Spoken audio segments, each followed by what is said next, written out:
Il-Partit Nazzjonalista jrid jagħti tama li l-affarijiet jistgħu jsiru aħjar mingħajr il-ħażen, mingħajr il-korruzzjoni, mingħajr il-mibeda.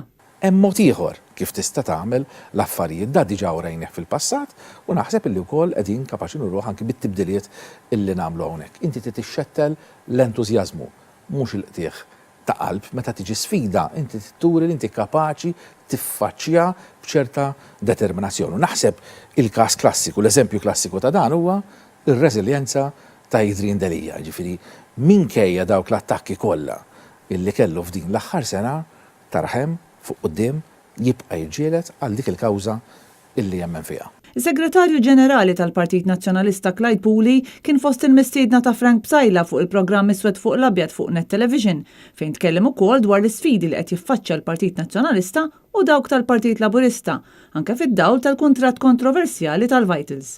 Min imexxi dawn l-attakki, min jippromovi dawn l-attakki, min jiddissemina dawn attakki fibbrikati, ikun biss allejat volontarju jew le ta' Joseph Muscat. Issa aħna l-sfidi tagħna internament nittekiljawhom aħna mhix problema, imma l-sfidi tal-gvern jaffettwaw li kull wieħed u waħda minnha.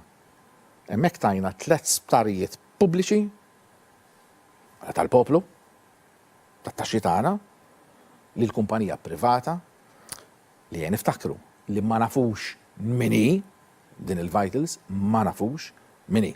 Clyde Pooley kompla jispjega kif il-kap tal-Partit Nazzjonalista Adrian Delija daħal il-qorti waħdu kontra l-gvern biex jikseb lura l-isptarijiet tal-poplu, kawża dwar kuntratt li ħoloq qasma bejn id-deputati tal-gvern. Tant li l-Viċi Prim Ministru Chris Fern qal il-kuntratt il-ġdid ta' Stewart kien ir-real deal, b'differenza għal kuntratt tal-Vitals ta' Conrad Mizzi. Tul il-programm sar ukoll kuntatt permezz ta' Skype ma' David Stellini minn Brussell fejn bħalissa fl-Assemblea Parlamentari tal-Kunsill tal-Ewropa qed jiġu diskussi Brexit, is-saltna ta' dritt, l-immigrazzjoni u temi oħra. Ħaġa interessanti wkoll li għadu kemm beda proċess hawnhekk dwar il-bejħ tal-passaporti. Proċess li normalment idum sena u nofs, sentejn, imma iwassal mhux għal liġi għal opinjoni, għal rapport. U allura importanti ħafna għalija, speċjalment bħala membru parlamentari, li nissalvagwardja l-interessi tal-Maltin u l-Awċin hawnhekk fi Strasburgu fl-Assembleja Parlamentari tal-Kunsill tal-Ewropa. Iktar tard Frank Bsajla kellu wkoll fl-istudios l-ex editur ta' Sunday Times Lawrence Grech u lil George Vital Zammit, lecturer fl-Università ta' Malta.